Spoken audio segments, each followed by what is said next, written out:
Estamos iniciando alguns estudos sobre Espiritismo. Espero que vocês gostem. E se gostou, por favor, compartilhe, inscreva no canal. E assim estará nos motivando a continuar publicando os nossos estudos. Continuaremos estudando lógica evidente, mas com incentivo, realmente seremos motivados a buscar mais para trazer novidades e conhecimentos para serem compartilhados com os nossos amigos. Bons estudos, espero que goste. Fique na paz do nosso Senhor Jesus Cristo. O que acontece no momento do desencarne? Ao desencarnar, rompem-se os três plexos: cerebral, solar e funcional. E o espírito, juntamente com o perispírito, se desliga do corpo físico. Ou seja, enquanto estamos aqui encarnados, estamos com o corpo físico e o perispírito, tudo ao mesmo tempo interligados entre o plano espiritual e o plano dos encarnados, ou seja, do plano terrestre. Ao desencarnarmos, o vínculo que nós temos com o plano terrestre, o corpo, essa massa, essa máquina que carrega o espírito, ele automaticamente perde todo o valor. É como se a gente estivesse tirando a roupa. Automaticamente, o perispírito, que é a parte espiritual que nos liga à pátria espiritual, ele continua vivo, ou seja, o nosso espírito, porque nós temos o espírito, o perispírito e o corpo, onde a gente tem essa oportunidade aqui na Terra. Ao desencarnar, esse corpo automaticamente se perde, não tem nenhum valor. E os estudos nos levam a acreditar que não devemos valorizar muitos bens materiais, inclusive a própria massa que nos carrega, que é essa máquina humana, porque ela vai se perdendo durante o tempo. Vamos para mais uma pergunta. O que é ser um bom espírita? Pela sua transformação moral e pelo esforço que empreende para domar as más tendências. O bom espírita é, desse modo, alguém que está tentando melhorar a si próprio, não aos outros. Seria uma coisa simples para todos os segmentos religiosos, para todos os seres vivos, humanos, ele preocupar em mudar a si próprio. Mas o que nós fazemos durante as nossas vidas e nossos relacionamentos? Nós queremos mudar o outro, transformar o outro, nos colocando como perfeitos. E de perfeição realmente nada temos. A perfeição maior seria exatamente buscarmos melhorar a cada dia que passa. E não nos apegando às coisas transitórias, que nós sabemos que iremos perder de qualquer maneira. Mas nós nos agarramos a isto e achamos que somos soberanos sobre todas as coisas. Como humano, como encarnado, nós temos o conhecimento que nós nascemos, vivemos e morreremos. Mas nós não agimos dessa maneira. Nós temos medo de morrer, nós temos medo de desencarnar, nós temos medo de perder qualquer coisa. Se você tem um relógio, um carro, uma televisão, qualquer coisa que você tem medo. Imagine que eu só estou falando de coisas materiais, assim, das coisas palpáveis que nós achamos que conquistamos. Imagine quando nós pensamos em nossos pais e nossos filhos, nossos amigos, como sofremos, que é natural. Porque ainda estamos numa condição de imperfeição. Por isso o sofrimento. Porque se nós tivéssemos o entendimento perfeito, realmente nós encararíamos de uma maneira diferente e valorizaríamos muito mais essas oportunidades que nós temos de fazer os nossos resgates junto àqueles que fazem pares conosco. Vamos para mais uma pergunta. Quais são os princípios básicos da doutrina espírita? Importante essa pergunta, para que a gente possa abraçar ou não abraçar a doutrina espírita, para quem está iniciando e ainda não tem o conhecimento. Importante. Dos chamados princípios fundamentais do Espiritismo, 3 se destacam. O da existência de Deus como Criador de tudo o que o homem não fez. O da existência dos espíritos como criaturas suas. E o princípio da natureza espiritual da alma humana, que constitui a individualidade consciente, permanente e imperecível. Olha que importância. Deus é o centro de tudo, Ele é o Criador. Para o Espiritismo, Deus está acima de tudo. Ele é a perfeição.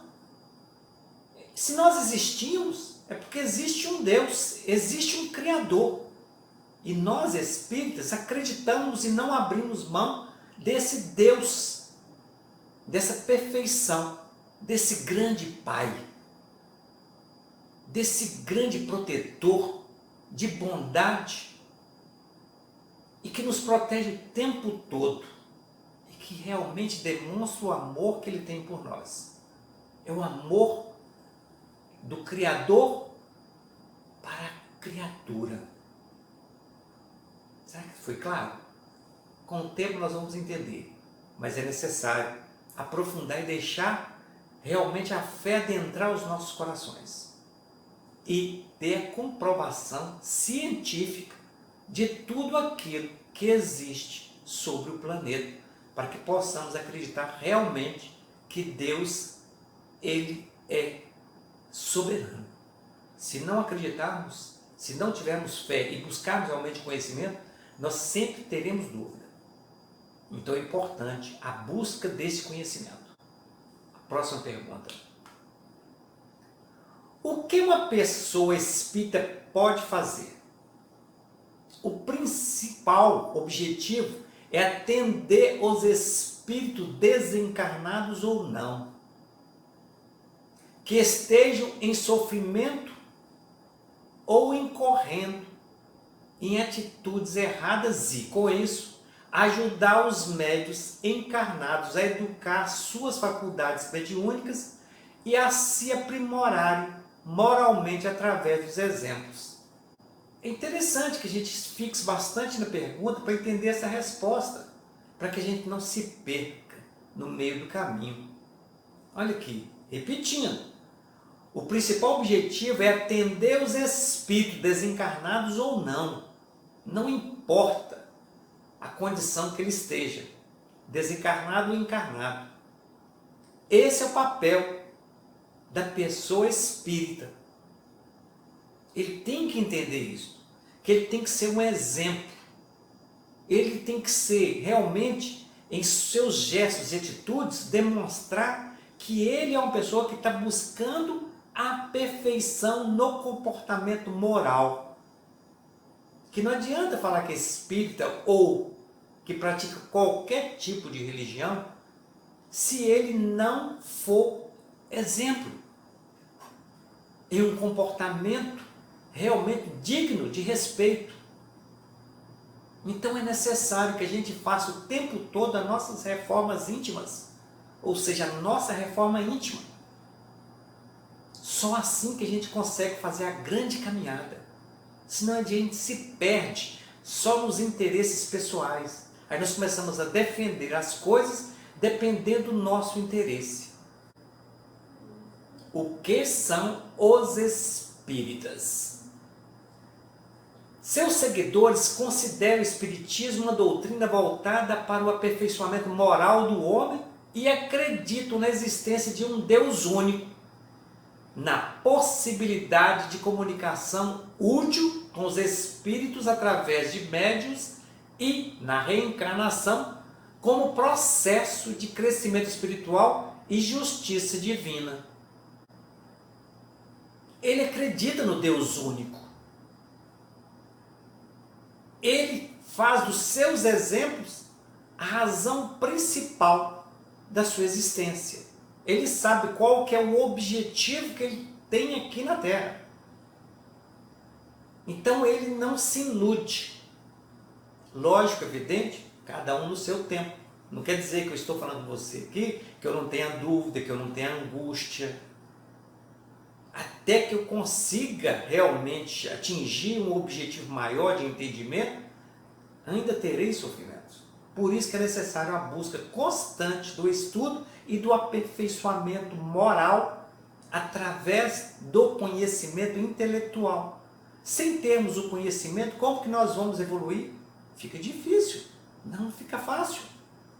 Tendo conhecimento já é difícil, imagina sem ter o conhecimento, ficar simplesmente sendo movido pela fala de terceiros. Aí fica impossível, porque cada um fala uma coisa diferente. Agora, se você leu, buscou, entendeu, você vai ter a quem seguir. É a sua intuição e o seu livre-arbítrio. Próxima pergunta. O que o Espiritismo fala sobre Jesus? Para o Espiritismo, Jesus é o modelo de ser humano mais perfeito que Deus ofereceu para servir de guia. Neste sentido, é que Allan Kardec afirma que, para o homem, Jesus constitui o tipo da perfeição moral a que a humanidade pode aspirar na Terra. Então está explicado. Jesus é nosso guia, é nosso exemplo. Não adianta querer fugir ou criar novos comportamentos. Jesus é a perfeição. Mais uma pergunta. O que é Deus para os espíritas? Deus, para o espiritismo, é a inteligência suprema. Deus torna-se evidente na harmonia de tudo que existe. Ao se fazer identidade com o cosmos, se faz identidade com Deus, pois os seres, as coisas, as relações, a harmonia do universo apresentam Deus. Será que está claro? Se não está, vai ficar mais claro agora. Dessa forma, Deus é a totalidade de tudo. Só existe o universo porque Deus existe. E nós temos que acreditar nessa existência inquestionável de Deus. Não existe dois deuses. Existe um único Deus. Teve as épocas, né, onde os seres humanos, os espíritos estavam atrasados, que um relâmpago era um Deus, o trovão era outro Deus. Muitos até chegavam a acreditar que animais eram deuses. Faziam estátuas e adoravam as estátuas, acreditando que ela faria a vez de Deus. Então a complexidade do entendimento humano, ela é variável.